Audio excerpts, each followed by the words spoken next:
اور جو کچھ آسمانوں میں اور جو کچھ زمین میں ہے سب اللہ ہی کا ہے۔ اور جن لوگوں کو تم سے پہلے کتاب دی گئی تھی ان کو بھی اور اے نبی تم کو بھی ہم نے حکم تاکیدی کیا ہے کہ اللہ سے ڈرتے رہو، اور اگر تم لوگ کفر کرو گے تو سمجھ رکھو کہ جو کچھ آسمانوں میں اور جو کچھ زمین میں ہے سب اللہ ہی کا ہے، اور اللہ بے نیاز ہے، لائق حمد و ثنا ہے۔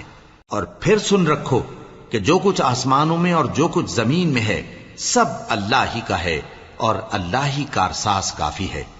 لوگو اگر وہ چاہے تو تم کو فنا کر دے اور تمہاری جگہ اور لوگوں کو پیدا کر دے، اور اللہ اس بات پر پوری طرح قادر ہے۔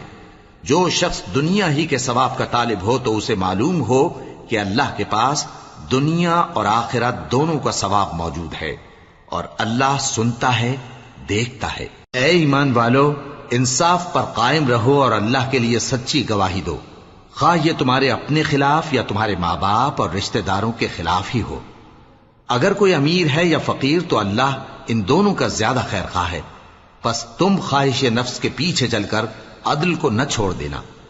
اگر تم لگی لپٹی بات کہو گے یا سچائی سے پہلو تہی کرو گے تو جان رکھو اللہ تمہارے سب کاموں سے واقف ہے۔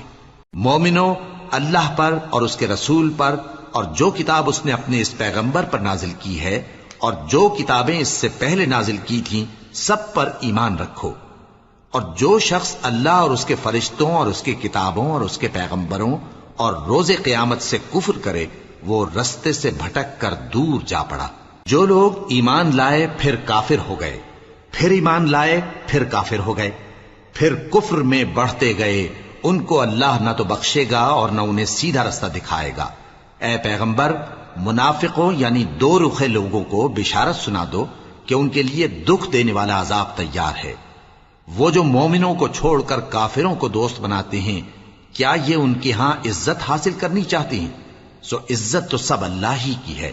اور اللہ نے تم مومنوں پر اپنی کتاب میں یہ حکم نازل فرمایا ہے کہ جب تم کہیں سنو کہ اللہ کی آیتوں سے انکار ہو رہا ہے اور ان کی ہنسی اڑائی جا رہی ہے تو جب تک وہ لوگ اور باتیں نہ کرنے لگیں ان کے پاس مت بیٹھو، ورنہ تم بھی انہی جیسے شمار ہوگے۔